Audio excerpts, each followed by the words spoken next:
Bienvenido al programa Despegue 30D de Tribus Team. El hábito diario de escuchar esta información tiene el poder de ayudarte a crear un brillante futuro financiero. Cambia lo que escuchas, cambia lo que lees, cambia con quién te asocias y cambiarás tu vida. Buenas noches. Esta conferencia arranca, o más bien la titulé Descifrando el Código de la Riqueza, porque desde hace mucho tiempo constantemente me preguntaba por qué hay gente que logra unos resultados en la vida desde el punto de vista financiero totalmente sobresalientes y por qué hay gente que pasa sin pena ni gloria. ¿Alguna vez te has preguntado eso? Y de pronto uno puede darse algunas respuestas a esa pregunta. Uno puede decir, no, pues porque de pronto esta persona tuvo cierta educación y esta no. Pero empieza uno a revisar casos y se da cuenta que hay gente sin educación que tiene un resultado económico bien interesante. Y hay gente con más o menos buena educación con un resultado súper promedio. Yo todo el tiempo me estaba preguntando ese tema. Sobre todo desde que estaba antes de acabar la carrera. Me acuerdo que comparto clase con un pelado, con un muchacho 6 meses menor que yo, de origen judío, ¿no? Si yo les digo a ustedes rápidamente, judío, ¿rico o pobre? ¿Ustedes qué dicen? Rico. Tienen plata casi todos. Y este tipo me había contado que había empezado una empresa con gente de su comunidad, y estoy hablando del año 90 y tantos, hace muchísimo tiempo, y ya estaban generando 50 millones de pesos mensuales de ingreso. Eso sí, era bien viejo, tenía 21 años de edad. Entonces me puso a pensar un montón de cosas. ¿Cómo así? ¿Qué es lo que hace cierta gente para tener ciertos resultados? Descifrando el código de la riqueza. Es como descifrar un código. Es como una combinación de una caja fuerte. Toca saber qué combinación poner, qué combinación de números poner para que el resultado se dé.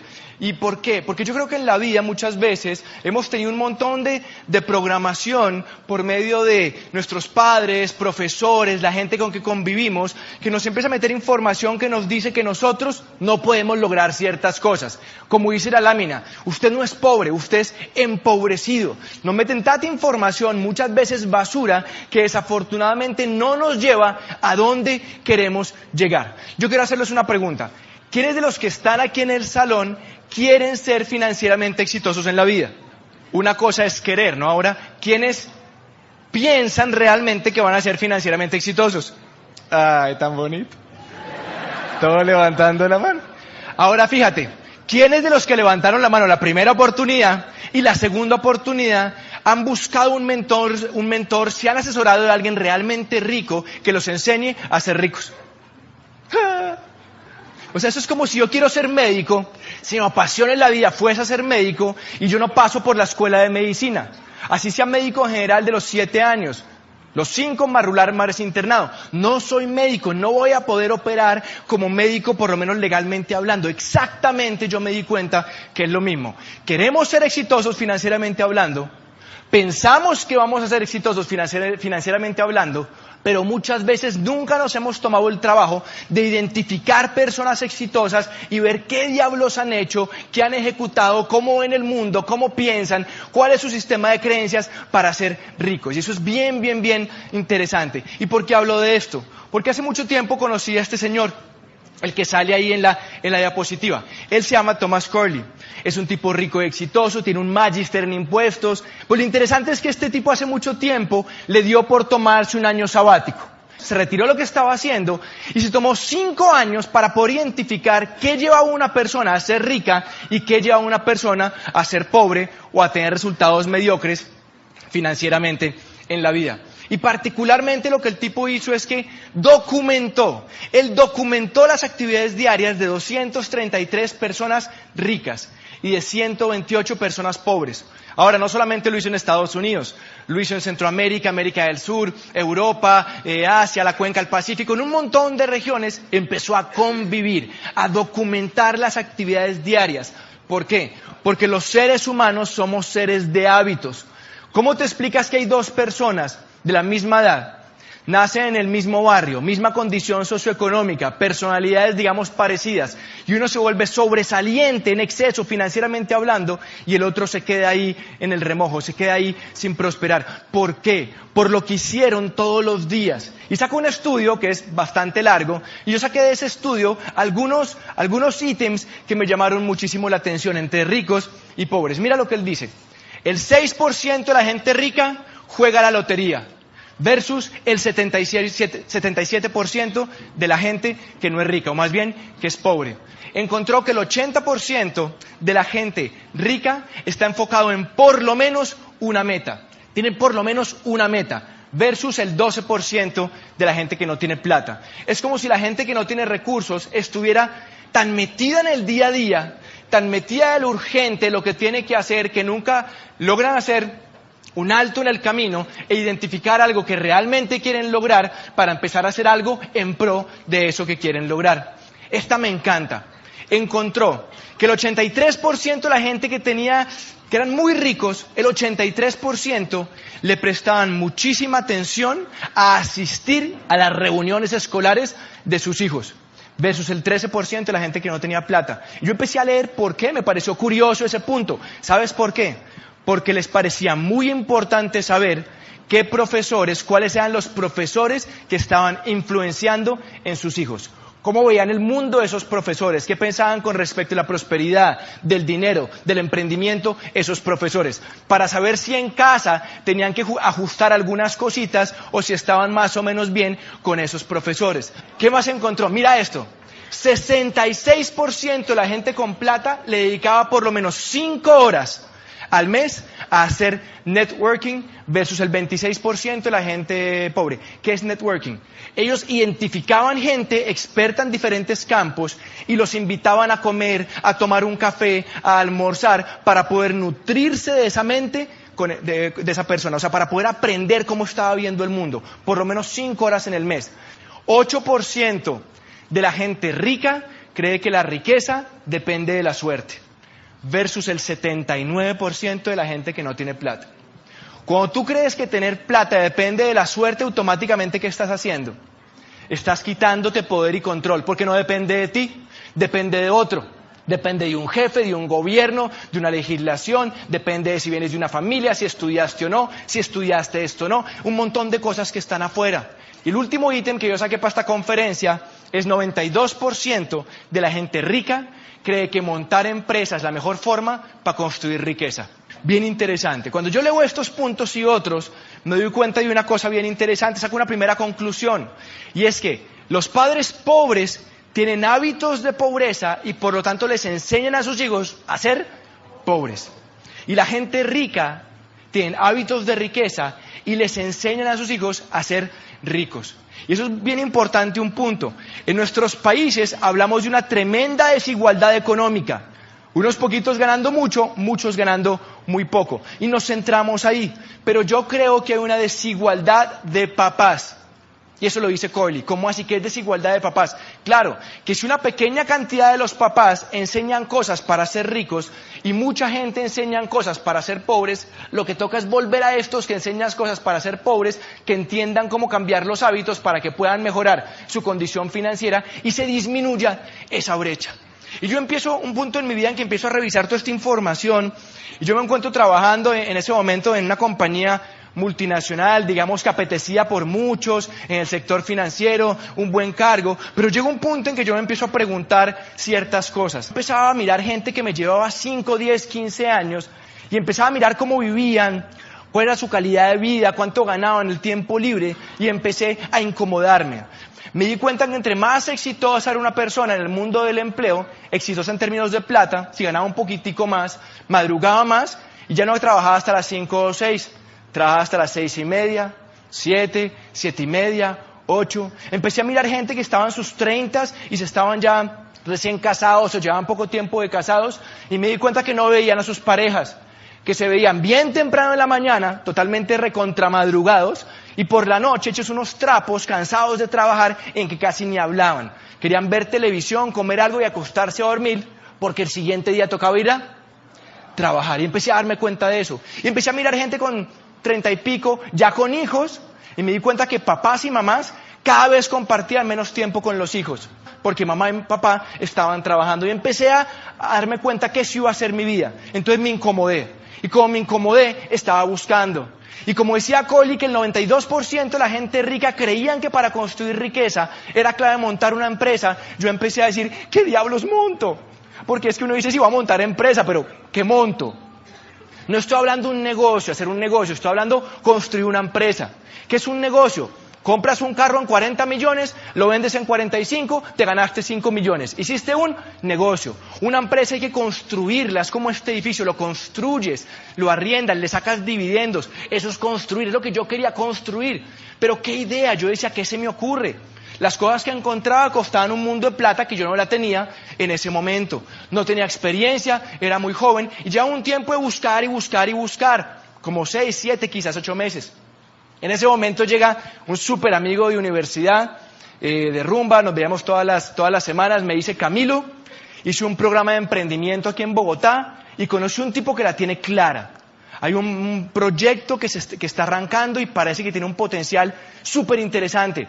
Yo vivía con mis papás en ese momento y me empieza a contar, me empieza a hablar como de una serie muy sencilla, una hoja de papel, de algunas posibilidades, pero cuando me empieza a contar me dice: oiga, si tiempo y dinero no fuera problema, ¿usted qué haría?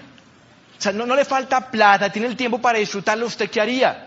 Yo le decía: ¿cómo así, Juan Ricardo? Sí, piense que es imposible fracasar, ¿no? Piense que puede hacer lo que quiera con su plata. ¿Cuáles son sus sueños? ¿Usted qué haría? Y fíjate, yo tenía 23 años de edad y ya yo empezaba a tener un montón de techo en mis perspectivas, porque lo que yo veía que me esperaba era trabajar 30, 35, 40 años para otro. Y cuando Juan Ricardo me hace esa pregunta, yo le digo: uy, no, pues de pronto esto o esto. Y me dice: póngalo en una lista, hagamos una lista de sueños. Y empecé a hacer una lista de sueños. Pero yo te pregunto a ti, ¿tú qué harías si tiempo y plata no fueran problema? ¿Cuáles son tus sueños? ¿Qué es lo que tú quieres buscar? ¿Qué te hace realmente feliz? ¿Cuál es tu pasión realmente? Si no tuvieras ese estrés, ¿tú qué harías? ¿Qué harías si fuera imposible fracasar? Y yo anoté, por ejemplo: Juan, yo no quiero depender de un trabajo. Yo empecé a darme cuenta que el valor que regía mi vida era la libertad. No tenía tan clara esa palabra, pero sabía que era eso. Quería la plata y quería el tiempo y quería algo que me diera un sentido de trascendencia a mi vida. Yo quería algo así, era libertad. Y yo pensaba que si crecía corporativamente hablando, la jaula del empleo iba a cambiar las barras de hierro a bronce, bronce a plata, plata a oro, pero iban a seguir siendo una jaula, iban a seguir siendo barras, y no quería eso. Yo no quería estar hasta mis 55, 60 años trabajando para otra persona, yo no quería eso. Sentía que la vida era muy cortica y que se me iba a pasar muy rápido trabajando para otro, así el puesto fuera bueno. Y anoté: ¿sabe qué? Yo quiero tiempo para mi familia. A mí nunca me faltó nada, afortunadamente. Mi papá sigue trabajando como médico, un médico muy exitoso, ingresos muy altos, pero yo tuve papá desde sábado a las 2 de la tarde y domingo. Estaba trabajando, él salía a 6 de la mañana, llegaba a 8 de la noche, y pues yo no lo veía por la mañana, y cuando me acostaba era el besito, buenas noches, y no más. No tenía relación con mi papá cercana hasta los 18, 20 años. Y yo dije: ¿sabe qué, Juan? Yo quiero, cuando tenga hijos, poder compartir tiempo con los hijos. Y con mi esposa. No estaba casado, no tenía hijos, pero me quería casar después y quería tener hijos después. Y quería poder compartir, saber lo que es vivir una familia. No tener una familia, vivir una familia. Y entonces me dice Juan: bueno, le digo: bueno, ya, paremos acá. ¿De qué se trata esto? Y me dice: Camilo, hay 2 cosas que usted tiene que tener claras. Si entiende esas 2 cosas, usted tiene posibilidad de entender este negocio. Le dije: bueno, ¿qué tengo que entender? Entonces, lo primero que me decía Juan es: oiga, ¿usted es consciente que todos los meses o cada quincena o lo que sea compramos cosas? Le dije: sí, ¿entiende eso? Yo le dije: sí, lo entiendo. Me dice: perfecto, vamos a pasar al siguiente punto. Lo siguiente que tiene que entender es que la forma en que los productos están llegando a un mercado ha empezado a cambiar. Antes pasaban, como está ahí arriba, a través de una cadena de intermediación larga, fortalecida por la publicidad. Pero ahora, me decía Juan Ricardo, ahora con la aparición de Internet, eso está cambiando. Los consumidores podemos comprar directamente a las fábricas, podemos hacerlo así, y eso trae unos beneficios. Me dice: ¿entiende esto? Yo le dije: sí, yo entiendo esto. Me dice: ok, ¿la oportunidad de qué se trata? En este proyecto, cualquier persona emprendedora puede conectarse con la fábrica por 28,000 pesos. Le dije: ok, ¿y qué hago al conectarme con la fábrica? Me dice: mire, usted hace lo siguiente. Número 1, redirecciona su consumo.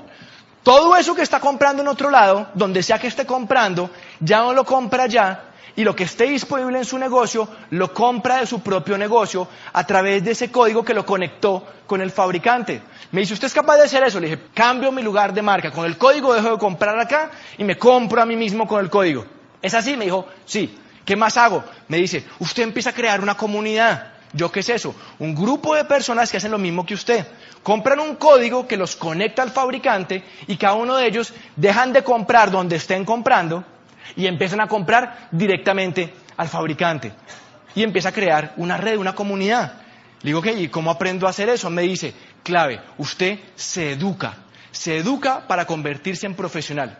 Y me preguntaba, Camilo, ¿usted cuánto le tardó llegar ahorita para graduarse ingeniero industrial de la Universidad de los Andes en Bogotá? Yo dije 5 años. Me dijo exactamente igual, usted se educa, pero para tomar esto y lograr que sea para usted algo con un potencial empresarial. Me dice, Camilo, ¿me entiende? Y yo le digo, sí, más o menos, Juan. En la medida que esa red sea más grande, se mueven más volúmenes, y más volúmenes, pues generan normalmente un mayor ingreso. Y yo empecé a hacer un cálculo, que siempre lo explico con esa laminita. Y quiero preguntarte a ver si tú lo ves para ti, si ves que esto es posible. Ahora que yo decía, ok, ¿qué tal que me empiece a volver bueno en este asunto? Y arme una red dentro de los cuales haya 100, que cada uno sea responsable por 1 millón. ¿Cuánto facturaría ese negocio? 100 millones al mes. Y dije, ¿qué tal que me vuelva profesional en esta vaina? Y arme una red dentro de los cuales por lo menos haya 1000. 1000 responsables por 1 millón cada uno. ¿Cuánto da 1000 por 1 millón? 1.000 millones de pesos mensuales. Y eso me quedó retumbando, porque yo sé, y todavía sé, que montar un negocio que venda mensualmente 1.000 millones de pesos al mes no es fácil. Y si lo montas requiere una inversión importante, pones en riesgo esa plata, probablemente tienes que dejar lo que estás haciendo para dedicarte a eso. Yo sabía que poder generar una empresa que vendiera 1.000 millones de pesos al mes era algo interesante. Lo que tenía que descubrir es que fuera real, que tuviera un potencial serio, que valiera la pena de mi tiempo y que realmente pues se pudiera hacer. Entonces yo entiendo esto y le digo, bueno, pero hay un montón de cosas por allá medio raras, ¿no? Uno oye todos los días pirámides, esta empresa, ¿con quién? O sea, ¿con quién armamos esa red? ¿Cómo lo hacemos? ¿Cómo sé yo si lo hago con esta o lo hago con esta? Y la gente puede opinar lo que quiera. Y a mí las opiniones siempre me resbalan. Porque hace mucho tiempo yo empecé a aprender, fue investigar. ¿Investigar quién? ¿Qué dice la gente que tiene los resultados? ¿Qué dice la gente que es reconocida? ¿Qué dice la gente que sabe? Y empecé a mirar. Y hay un tipo en el mundo que se llama Michael Klaus. Lleva 22 años desde la academia en la Universidad de Chicago, documentando casos de éxito en mercadeo en red. Y este Michael Klaus sacó un listado de las 25 compañías mejores, según él, de mercadeo en red. No es mi cuñado ni es tu vecino, ¿no? O sea, la opinión de él más o menos vale. Y saca 25 empresas. Y la primera, él dice, Amway. Y mira el criterio bien interesante, uno de los criterios por los cuales quedó de primera. Dice, la compañía debe llevar en el mercado por lo menos 10 años. Y yo pensaba, ¿no sería al revés más bien? Entre más nueva, más oportunidad de crecer. Y entonces empecé a leer y a documentarme, para que te quede claro. En los últimos 30 años en el mundo, más o menos, es un promedio, cada año han nacido legales 1.000 compañías de mercadeo en red, cada año por los últimos 30 años. ¿Cuánto da eso? 1.000 por 30, 30.000. Empresas legales, no estoy considerando todo lo que son ilegales y sistemas piramidales, 30.000. Ahora, ¿saben ustedes cuántas de esas 30.000 han logrado pasar la barrera de 10 años? No llegan a las 60, no son ni 60. Entonces, como soy medio numérico, yo cojo, démosle el beneficio de la duda, 60 dividido 30.000, y si tú lo haces en tu celular, eso te da la brillante suma de 0.2%. Eso es lo mismo cuando yo me montaba hoy en el avión de Bogotá a Cali, me montaba ahí tranquilito, cinturón de seguridad, cogí la revista y llega el piloto y dice, bienvenidos señores y señores a su vuelo 9715 con destino a la maravillosa ciudad de Cali. Quiero contarles que la posibilidad de llegar a su destino es 0.2%. ¿Quién se queda dentro del avión? ¡Nadie! ¡Nadie!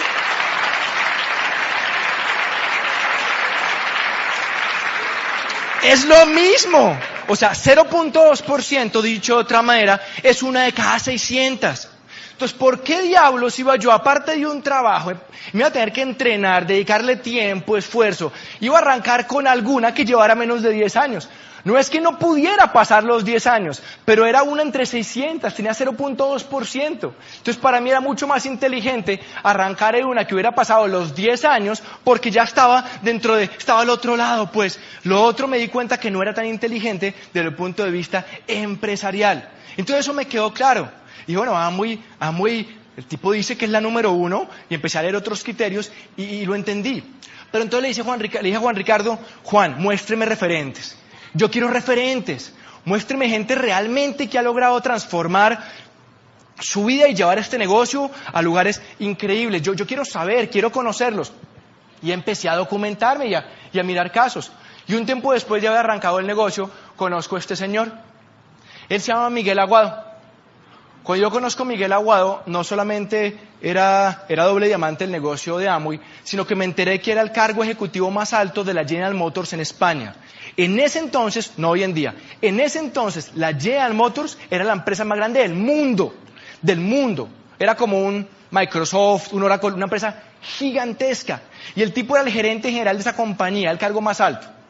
Tú tienes que entender que un gerente general o un presidente de una compañía multinacional no se gana ni 5 millones de pesos mensuales, ni 10, ni 15, ni 20. Por ahí pasó hace rato. O sea, ser presidente de una compañía multinacional, la escala salarial es bien importante.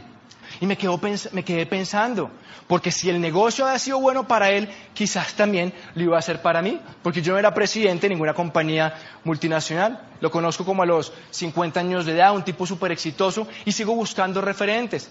Y después de un tiempo conozco a este señor. Alfredo Montaner había sido vicealcalde de la ciudad de Panamá, un vicealcalde, había sido embajador de Panamá en Colombia, y lo que les cuento es una infidencia. Cuando era embajador, cuando empieza a hacer este negocio en serio, él se ganaba hace muchos años 36 millones de pesos mensuales. Estoy hablando hace más de 15 años, ¿cierto?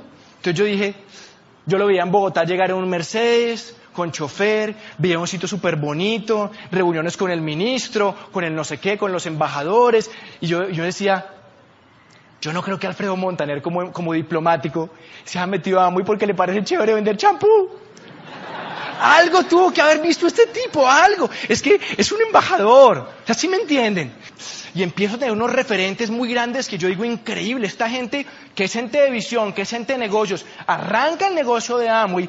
Todos estos están en mejor situación que yo, tienen más experiencia, tienen más plata, tienen más reconocimiento, tienen más todo a nivel empresarial. Y hay otro, Rodrigo Silva, es el dueño actual de Papas Super Ricas, de pronto la conoces. Es una empresa de más de 1.500 empleados, una empresa que lleva más de 50 años en Colombia. Rodrigo Silva es Esmeralda de Amway. Y dice que arranca este negocio porque comparando lo que toma el tiempo, los recursos, jalar adelante una compañía como Papas Super Ricas y sacar adelante el negocio de Amway, son dos cosas completamente distintas. En invenciones, en riesgos, en temas legales, es distintísimo. Entonces cuando yo veía eso decía, no, un momentico, claro, estos tipos arrancaron y están súper bien parados en Amway porque tenían plata. Era gente influyente, era gente pesada, por eso es que arrancaron el negocio de Amway. Entonces uno empezaba a mirar y volteé la torta. Encontré a Leonor Carvajal. Leonor Carvajal, si no estoy mal, nace en Pitalito, Huila, una familia sencilla, una familia humilde, se va para Bogotá, tiene segundo, tercero de primaria, o sea, no tiene educación, ¿no? Saca adelante 4 hijos como mejor puede y se hace diamante del negocio de Amway, viviendo en Ciudad Bolívar, más de 60 años, con diálisis. Creo que un día sí, un día no, va a que le hagan su rollo con respecto a la diálisis. O sea, una señora sola con más de 65 años, estrato 1, se hizo diamante en Amway. Sí, o sea, no tiene que ver con la posición. Era influyente como líder, tenía convicción en sí misma. Y empecé a mirar casos. Esta niña, Sara Vallejo. Sara Vallejo fue campeona mundial de patinaje, 20 y pico de años. Tiene título mundial de patinaje aquí en Colombia. Deportista exitosa. Y otro caso ahí para mostrar algunas cosas. Imagínate lo siguiente. Si has estado en Bogotá, en las afueras, como en el suroccidente, hay una población que se llama Mosquera. Imagínate que vas en carro, si tienes carro, si no, imagínate, vas ahí a tanquear con tu carro, llénelo, y sale él con overol, una cachuchita, tanquea el carro, Después lo empiezas a conocer porque tanqueas ahí cada semana o cada 2 semanas y le hablas con el chino Ciro y te das cuenta que el chino Ciro viene de Santander, una familia campesina, no sabe leer ni escribir, no ha hecho primaria, tiene 20, 21, 22 años. El chino Ciro simplemente quería algo más de la vida. Termina arrancando el negocio de Amway, se hace Esmeralda, se compra una camioneta y le da por ir a la bomba donde él trabajaba. Ya no estaba de overall, va ahí, va en su camionetica y se encuentra con un gerente a los cuales él le tanqueaba el carro, era cliente de esa estación de gasolina, ¿no? El carro de Ciro era mejor que el carro del gerente. Y el gerente pues cree que él está haciendo otra cosa y le dice, chino Ciro, ¿usted qué, lavando carros ahora? Y le dice, no, es mío. Claro, el gerente se timbra y queda así como medio raro y le dice, ¿y cómo así usted qué anda haciendo? Entonces le dijo, venga y le muestro. Lo que yo quiero decir es que, ¿por qué quise enfocar la charla así? Porque mostré personas muy distintas. Mostré un diplomático, te mostré un super ejecutivo, te mostré un empresario grande de este país, te mostré una señora, te mostré una pelada joven, te mostré un pelado aparentemente sin posibilidades en la vida. Diferentes personas, de diferentes edades, diferentes trasfondos sociales, diferentes personalidades. Una cosa, yo sí me di cuenta, tenían en común. Querían de verdad mejorar su calidad de vida, pero no habían encontrado un vehículo. Digo, oye, Juan, cuénteme cómo es el plan financiero, cómo funciona esta movida. Y él me dice, mire, es más o menos fácil. Me dice, mire, hay un primer escalón, aquí con número 1, que se trata de armar un grupo. Uno no les gusta vender, no venden muchos, otros les gusta vender, si venden, no importa, pero con la visión y empiezan a construir una comunidad. Cuando hacen esa comunidad, de que más o menos le compran a Amway 30 millones de pesos mensuales y lo sostienen todo un año, esa persona va a llegar a platino fundador y ese primer año se va a ganar más o menos 40, 50 millones de pesos adicionales. Ahora, si esa persona empieza a multiplicar, empieza a aprender cómo hace el negocio, le dicen que es Esmeralda. Y como Esmeralda, más o menos, se puede ganar 100 y pico millones de pesos al año. Está bien, no eres rico, pero estás arrancando a generar un ingreso complementario que empieza a volverse interesante. Pero si entonces él duplica por 2 lo que es una Esmeralda, o sea, en vez de tener 3 grupos, tienes 6 grupos, entonces llegas a una cosa que se llama diamante, que es el principio para mí del negocio grande. Ahí arranca el negocio grande, no es el negocio grande, ahí arranca el negocio grande. Y ahí el primer año te puedes ganar 300 millones de pesos en ese año y lo puedes construir en 2, 3, 4, 5 años. Cuando yo veo y entiendo que tengo una oportunidad y que me permite a mí generar 300 millones de pesos al año, a mí me empieza a encantar esta historia. Sobre todo cuando empiezo a darme cuenta que no es solamente la plata, que cuando empiezas a llegar a ciertos niveles y los empiezas a consolidar por medio de la educación, entonces empiezas a comprar el tiempo. ¿Y se acuerdan que yo les dije que quería libertad?